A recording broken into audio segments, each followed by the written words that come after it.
Hello, today I'm going to show you how you can log into Discovery Education to access you or your child's educational content.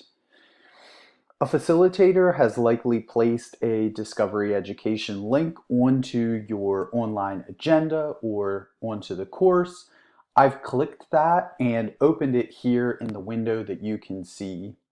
As you can see at the top, it asks me to log in. If I go ahead and try to play this video, it's going to reroute me to a screen that asks me to log into my Google account.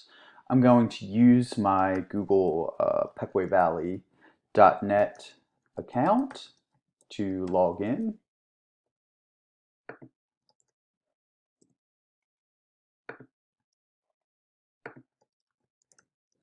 And as soon as I do that, I will be able to re-access this content and go ahead and click the play button. This time the video will play.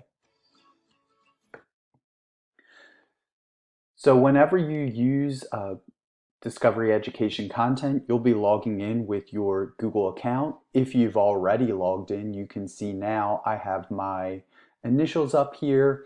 It's usually a one-time login and then you'll stay logged in that browser.